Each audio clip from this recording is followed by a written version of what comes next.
Hi to you. Great to have your company today. I hope that you, like me, are a big fan of the Nitty Gritty Dirt Band, because if so, you're in for a real treat.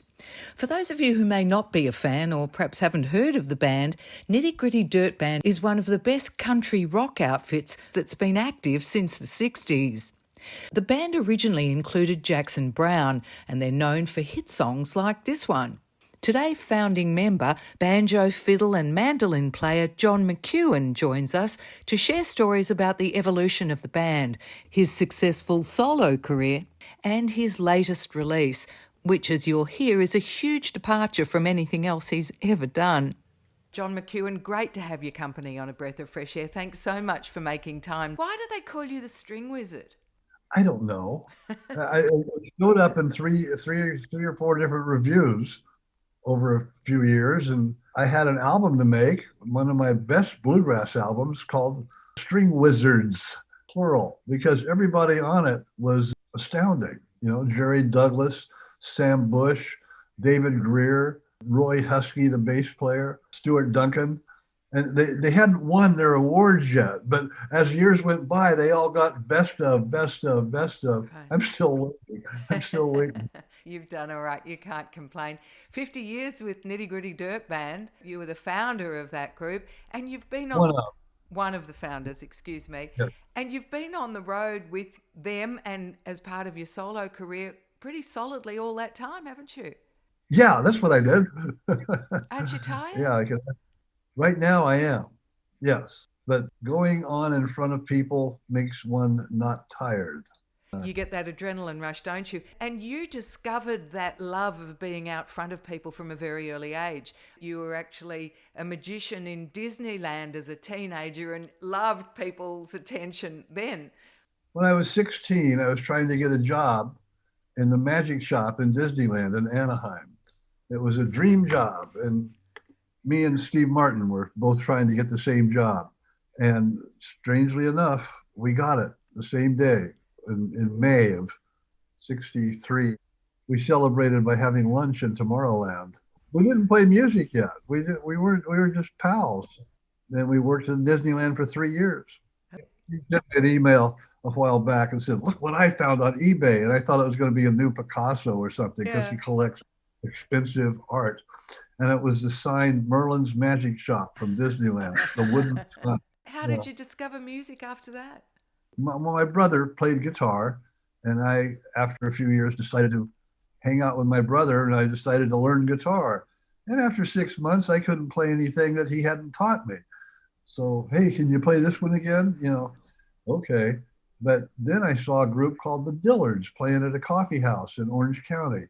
And in Orange County, which was like Greenwich Village of New York, Yeah. which spread over miles and miles, Yeah. the Dillards were hot, and they played 7 different clubs a week here, a week there. They go all around the area. Anyway, so seeing the Dillards 5, 6 times a month for sometimes more, I got hooked on Doug Dillard's banjo playing at 17, and it ruined my college career. What were you setting out to become? Well, I was a math major. When I got my first D in school, it was in calculus. And you cannot cram calculus. I'd been a really good crammer. So I'd been really good at, and God, the night before the final, I better open this book. And I read 4 pages and I went, what did I just read? I got a D in calculus and I started practicing more. Maths and music kind of go together. Go Oh, right. together. They use the same part of the brain, I think, don't they? I think that they're related somehow. Yeah. I like the mathematics of the banjo. You've made a huge success out of all the strings that you've picked all of these years. What led you to founding Nitty Gritty Dirt Band? And why Well, did you call it that? I wanted to be on the radio. Here I am playing the banjo, and I played the guitar a little bit. And I was driving to school one day, and I heard this song by a group called the Birds, and I knew that bird playing the bass was Chris Hillman, and he was in a bluegrass group. He was a mandolin player from a bluegrass group called the Scottsville Squirrel Barkers. Good. Scottsville Squirrel Barkers Easy for you to say. in San Diego. Yeah. And he got the group together and they were on the radio. I thought, well, if Chris can do it, anybody can. A year went by and I was playing with various people. And then Les Thompson called me. He was 17 years old and I was 20. He says, hey, the guys at the music store are putting a group together. Why don't you come down and play with us? And I did. And my gosh, we didn't know what we were starting. I got my brother to manage us. I joined officially in August a group that was 3 months old. And by the following February, we had our first radio record, Buy For Me the Rain. And we were wondering, what took so long? Do you think the same would happen today if a young band started out, or has it changed so much that those sort of miracles are not possible anymore? I don't know. It's like they're together 5, 6 years and nothing happens, or something happens and the bass player gets divorced and quits, and the guitar player goes into rehab, and various things happen. It was different 50 odd years ago, wasn't it? Much more innocent times. Well, I don't know about the innocence. You look at the innocent people that were started doing drugs, and they started drinking just like their predecessors, and then the drugs took over. And I heard an interview with David Crosby a couple years ago where somebody asked him, what about the drugs? And he said, the drugs didn't do any good. No good at all. They didn't do any good. I wish I hadn't taken them, but I did, and I wrote some music, but they didn't do any good. I wish he had said that 30 years previous. The good they do is outweighed by the bad that follows. Even marijuana. Oh, it's legal now. Oh, great. I think it's opened a whole Pandora's box legalizing it, hasn't it? Yeah. John, why did you call the band Nitty Gritty Dirt Band? It's a rather strange name. We were sitting around and one guy says, well, we got this job. What are we going to call ourselves? And one guy says, well, what about the Dirt Band? And the other guy says, well, I thought Nitty Gritty Band would be good. And I said, well, what about putting them together and call it Nitty Gritty Dirt Band? Okay, that was it.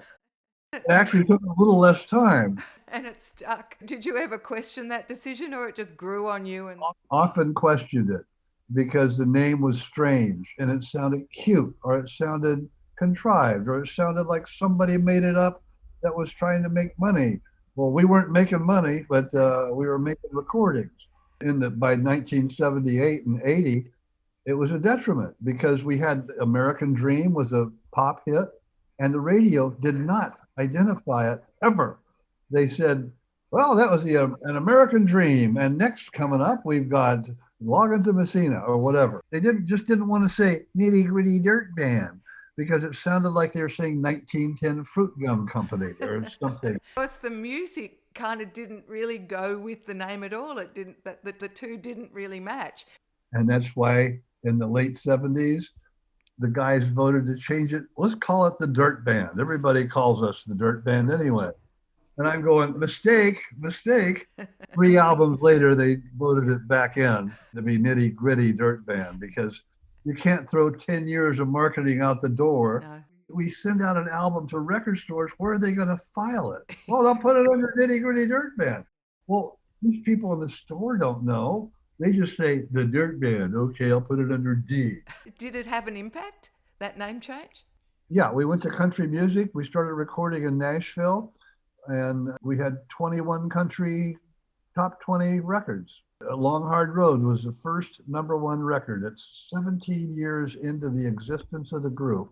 Jimmy Ibbotson sang. He was a new guy that joined when we made the Uncle Charlie album, which was our 5th album. It had House at Pooh Corner, Mr. Bojangles, and it put us on the map on the road. It was our 5th album, and it still took from 1966 when we started. It took until 1981 or 2 for Long Hard Road to be a #1 country song. And that was a struggle, but it made it. What was the impact when you actually changed the name, when you dropped the Nitty Gritty, other than record stores not knowing where to file the albums? We were searching. We were trying to make albums that were different, or maybe this could be more like Little River Band.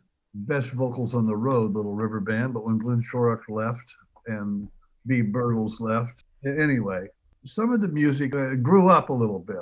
We went to country music in 1981, I believe it was, and we recorded Dance Little Jean. Jimmy Ibbotson wrote that song about his destroyed marriage that he had. And he played it for his ex-wife. He says, "What do you think of the song?" She goes, "It's a fine song. Send me the money." Okay, that's over. The song made it to number 7, but it got requested like it was number 1 for a long time. And It must have still, resonated with a lot of people. yes, it did. John McEuen says Jimmy Ibbotson was the heart and soul of the Dirt Band and that he and Jimmy simply made beautiful music together. The Nitty Gritty Dirt Band continued to tour and record throughout the 70s, releasing a string of successful albums and hit singles. Their decision to turn country certainly paid off. The new manager that was taking over from my brother's management, my brother took photos, produced the records, and managed the group up until 78 or 9. And I said, there's only one man that can handle the band, and I think that's Chuck Morris. We called Chuck Morris in Denver, who's one of the presidents of AEG, Anschutz Entertainment Group. And he was managing then. And he goes, "Well, are you going to stay in the band?" I said, "I'll stay in the band for 5 things. One of them being we get a Nashville record deal. 2, we record country music the way we can do it, and only we seem to do it. 3, Jimmy Ibbotson's back in the band because he had been out a few years. And whatever the other 2 were. But I wanted to record country music. And Ibby sings, he sounds country. So it's kind of, you're stuck with it. And we went to Nashville, we made a record deal, and it started working with Warner Brothers. Why was your passion so for country, though? You'd had this blend of country, folk, Americana. I got a group for you. They have acoustic guitars, a harmonica player, a banjo and a mandolin player, and a guy that also plays the lap slide like the old 50s country songs. Your country. A guy that sings kind of like he's country. Why? It was right in front of us. Often people don't see what's right in front of them. That is the easiest path. Take it. So before that, you'd been following different musical influences and trying to create something from the group that perhaps wasn't what you did best, obviously. No, there's an album called Jealousy that was the last effort at dirt band rock and roll that was a failed, miserable piece of work. After that, the country music, hey, that went to number 12, that went to number 7, that went to number 1, that went to number 2. This is another number 1. Gee, they're pretty friendly over here. And you know what's weird? What? You've heard of the Country Music Hall of Fame? Sure. Well, they have stars on the walkway in front, across the street. We got a star right out the front door, right between Elvis and Merle Kilgore and Kate Williams Jr. And Garth Brooks presented it to us. And that was 10 or 15 years ago. And I'm going, how did that happen? I was in Orange County 2 days ago learning how to play the banjo. And now, okay, well, that's nice. I'm chatting with John McEuen from legendary Nitty Gritty Dirt Band. You've now left Nitty Gritty. Are you still playing with them at all? Or do they no longer exist? No. Which one? No. I'm not playing with them. Right. But do they still do they exist? Yes, they do. They play the finest Indian casinos in the country. I gotcha. They play some regular halls too. It's just Jeff and Jimmy from the original group. And the keyboard player has been there since 78 or 80 or something. Of all of those fabulous tunes that you made with them, do you have a favorite? I just say anything on the album Will the Circle Be Unbroken. That just has a lot of great music on it. It was a collaborative effort. And Mr. Bojangles, Dance Little Jean, Rippling Waters, and, you know, different things come to mind. Well, they say about Mr. Bojangles that was the best ever cover version. You're infamous for your cover of Mr. Bojangles. I find it funny that people still call it a cover record when it was the hit. It was on the charts 36 weeks. Yeah. 36 weeks. That's 3/4 of a year. That was a record that wouldn't go away. Yeah. We were lucky to get it. If it hadn't been for a certain Catholic girls' school in Manhattan, it wouldn't have been in the top 10. Oh, there's a story there. Tell me about that. Well, it wasn't on ABC in New York. And the guy that programs ABC had said, I'm not going to play that Nitty Gritty Dirt Band record. If he didn't play it, Boston wouldn't play it, Cincinnati, Chicago, St. Louis, other major stations followed ABC. His name was Rick Sklock. His daughter went to a Catholic girls' school in Lower Manhattan. And if we played the school, yeah, you might get considered again. So here we were setting up at a Catholic girls' school on a Friday morning, junior high school. Long tables leading up to the stage. It was like Las Vegas with chocolate milk. The sister walked in and I said, pardon me, sister, who else has played your junior high for your girls? Oh, this year we've been very lucky. We've had, the Jackson Five. Boy, they can dance. And Aretha Franklin, what is his name? Simon? No, Paul Simon. That's it. Yes. And early in the year, Mr. John Lennon. What a nice, the British boy. You know him. Do you boys need anything? I said, no, we're getting ready for an important show. And we played the 11:30 lunchtime soiree on Friday. And Monday, driving out of New York, I had the radio on, ABC, and the guy said, here's a new song by the Nitty Gritty Dirt Band, Mr. Bojangles. And it went to number 9. So everybody else had played there for the same reason? Yeah. Yeah. They didn't just, where's a Catholic girls' school? Let's go play it. No. You've written a book fairly recently also. There's some good stories in there. When I finished the manuscript and I had to turn it in for final print, I had to read it. I couldn't put it down. You're hilarious. It really, I go back and read some of the, I go, you can get depressed doing certain things. You can and you can't or whatever. And I haven't eaten for 12 hours and the flight's late and the room's not ready and the promoter ran with the money. One guy, well, I can pay you or I can write you a check. He had a suitcase full of crumpled $5s and 10s. I'll write me a check. He did that to everyone, and he left that concert venue with $47,000 in cash. I had no idea I was going to play Mickey Mouse's funeral.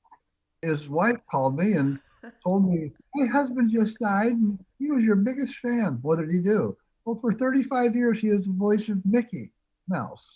What do you do, ma'am? I'm the voice of Minnie. I thought she was putting me on, but it was true. I played her funeral too, darn it. Wow. I'm standing next to the casket doing a 20-minute set, and she says, it's time for the song. She hands me his banjo, Wayne Allwine was his name.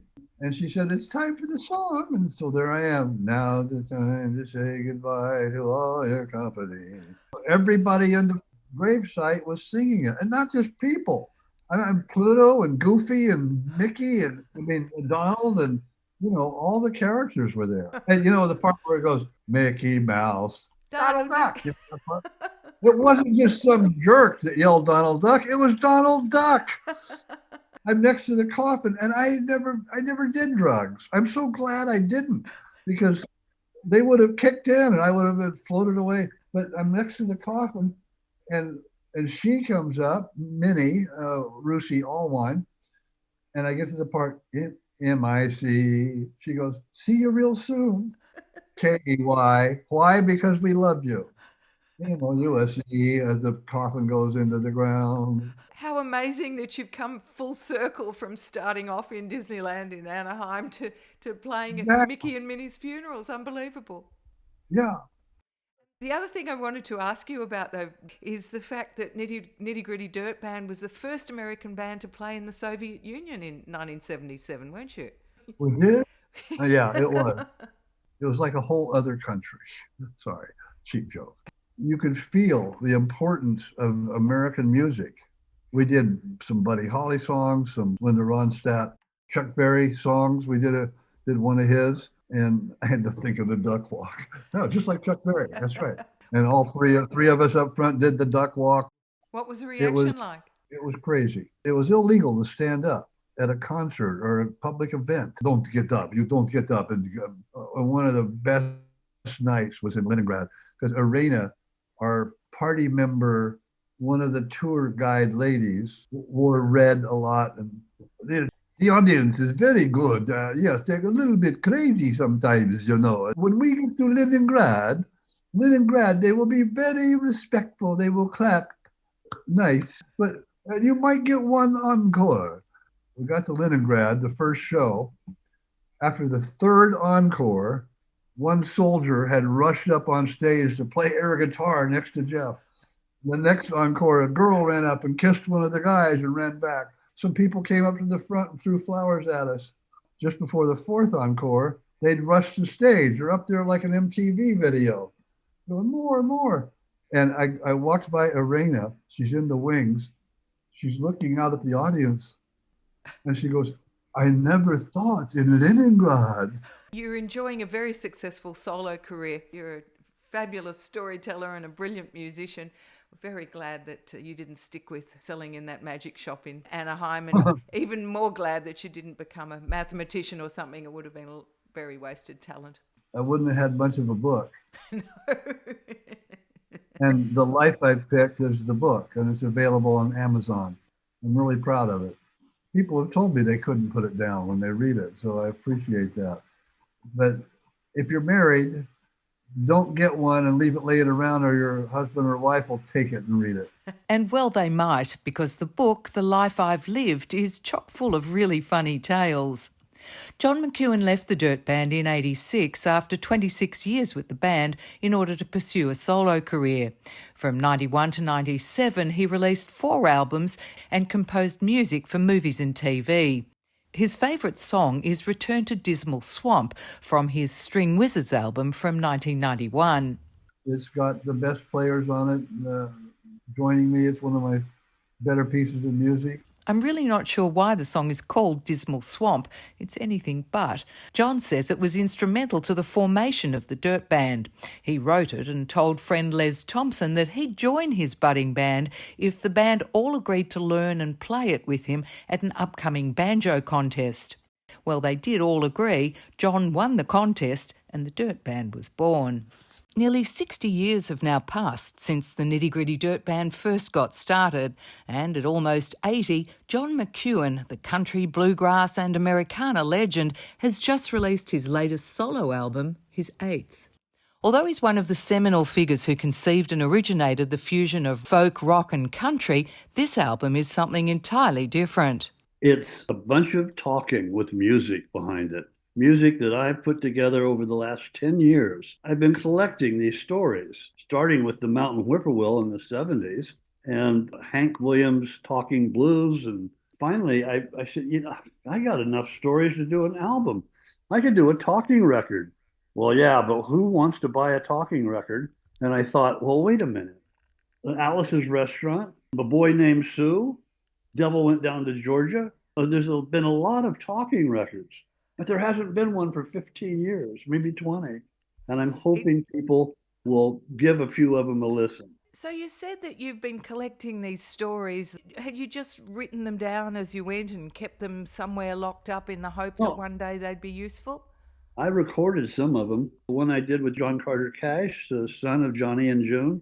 He likes to say, yeah, I come from a musical family. I did it in one take, too. I was proud of that. Why is it called Pineapple John? Because it's about a guy, PJ, Pineapple John. It's just his nickname. And he shouldn't have gone out and, well, maybe he should have played pickleball with his guitar. And that's kind of just a fun little getaway story.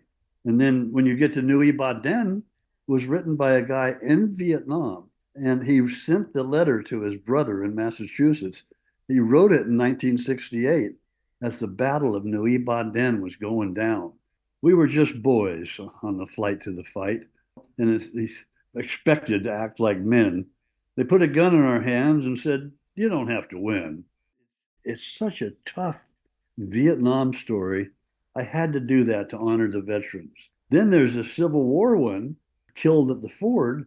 Those words were written by Henry Wadsworth Longfellow. I look at old books a lot, and I'm looking through this old poetry book, and I put it away for a couple years.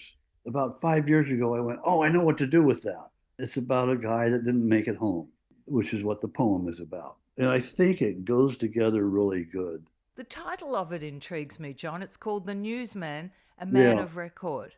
a man of Share, record. Yeah. Well, the newsman was a guy in Hollywood. This guy I saw going to work at 5:30 in the morning when I thought my job was hard. I hadn't even changed my strings a dozen times, and I thought I was well weathered. And there's this guy on the motorbike covered with newspapers all around going up to Sunset Boulevard. And I saw him a week later when I got home off the road. He came into Ben Frank's restaurant. He was stumbling. He was like a paraplegic kind of guy. And in those days, we called them yeah, cripples. Hey, you see that crippled guy selling newspapers? It wasn't yeah. a disrespectful thing. It just wasn't appropriate. And then it changed to handicapped or disadvantaged. This man, he sold newspapers to the alcohol burnouts that were hanging out in the restaurant along having breakfast along with soon to be drug crazed hippies. And he had respect from all of them. Oh, I always gave him an extra buck or two, poor guy. I found out after studying him a bit that his name was Steve. I was afraid to talk to him. He Right. couldn't talk very well. And Yeah. I was only 19 when I saw him first. And I got a paper and I just didn't want to talk to him. I didn't have the nerve. And I'm kind of ashamed of that. I wanted to get that in this story. This is a story I wrote that I hope ends up in Reader's Digest someday. He had access to record company presidents, everybody, agents, lawyers. He'd go to their office. The receptionist would say, "Hey, Marty, Steve's here. Do you want a paper?" Well, he'd stumble into their office, and he probably made more money than half the people in Hollywood. And he was a nice guy. Do you know what became of him? No, I don't. He had respect from everyone, and just wish I could have told him. I didn't tell him. I didn't know. What a lovely homage to him, though. There's definitely a mix of tracks from different eras and genres. How did you select which ones you'd put on this album? They just came about. I mean, there's 5 or 6 that are not on there. Yeah, it's not quite ready yet. Just had to decide. It's like taking 4 of your children to Disneyland and leaving one at home. So, from that, I could imagine that there might be another album in the wings to come. Well, we'll see how this does first. Been a lot of years on the road, John McEuen. You keep reinventing yourself, but you don't appear to have lost any of the passion for the music. I just feel lucky that I can do it. A lot of people are passing away, and I'm not. So I got to go out and do my story of the Nitty Gritty Dirt Band and my story of what I do, playing the banjo and guitar, mandolin and fiddle. And it's all like auditioning, maybe they'll like this. And I've had various inspirations from Linda Ronstadt to Steve Martin.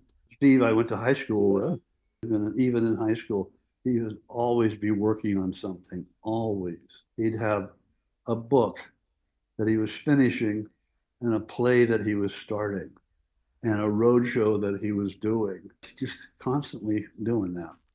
And I thought, man, well, he's way beyond me, but he's a good friend. Where do you take the energy from? Well, the lower half of me down here is asleep right now, taking a nap. I don't know. I think it comes partially from I never did drugs, and I didn't drink alcohol. I never got it. Why do I want to put that poison in my body? Whatever. Hey man, you want to try? Here, take a hit on this. No, no thanks. I like it when you do it though. Oh, why is that? Because it cuts down the competition. You know, well, that's a bummer. I said, not for me. You play worse or you're going to die sooner. Every now and then a player can play high, but he does it in flashes. And often the recording machine isn't on in the upswings. I've seen that so many times in the studio. The guy out there is high or whatever. And hey, man, play that thing you just did. Oh, what was that? It's up around the 12th fret. You mean here? No, not that. It was more like, and you get into Okay. describing, and Yeah. he was just working from his own loaded soul. Frank Zappa was straight. He wouldn't let anybody do drugs around the sessions or working. He did a lot of orange juice. You've looked after your health all these years, yeah? I'll try to. I've got other things I could do to be healthier. I drink too much Coca-Cola. What's left on your bucket list? Are there any projects that you haven't done yet that you still want to complete? I have some pieces that I have charged for orchestra, and they're absolutely wonderful. I've done it 5 times, and it's been 20 years since I did it with the orchestra. I just hope I can do that when I get older, play Miner's Night Out with the orchestra. I did it with one orchestra. Well, I did it with 2 or 3 different ones, and they did all did the same thing when the rehearsal was over. They clicked their bows on their violins. It was really great. This is a sign that they liked it. That's what they do instead of clapping. Yeah, instead of saying, oh, okay, next song. Anyway, that was really cool. Recording with John Fogerty or Paul McCartney or both. I found out that John Fogerty likes what I do, and I've met Paul McCartney twice. I just like to play mandolin or banjo on a song with him. You're going to continue working until you can't do it anymore? The work is getting there. I don't mind the playing. Well, I am 78. So you're still travelling as widely and fully as you ever did? You handle life on the road just as well as you did when you were younger? I think sometimes it's better. It's easier. My wife is wonderful. She's 64 years old and looks like she's 35 or 45, but no more than that. And we have a nice house in Franklin, Tennessee, and things are good. Awesome. I got a children's book out called The Mountain Whippoorwill. It's one of the poems on the record. There's an illustrated children's book telling the story. Years ago, I did Oh Susanna with 50 goats and a cow and 20 kids. We were at a farm, and they're all running around, and I come from Alabama. And my granddaughter is a real Photoshop expert and a great graphic artist. She's putting together a songbook for Oh Susanna. You can go look at it now. John McEuen, Oh Susanna, Sesame Street. John McEuen, thanks so much for your time today. Oh, well, thank you. Bye-bye. The Nitty Gritty Dirt Band's John McEuen, who has lots of diverse offerings right now. For fans of Will the Circle of the Unbroken album, there's a book out where John details stories behind some pretty amazing photos. You can pick this up from his website, johnmceuen.net. Thanks for your time today. I hope you've enjoyed the story of John McEuen and the Nitty Gritty Dirt Band. I'm looking forward to being back in your company again, same time next week. Till we meet again, bye now.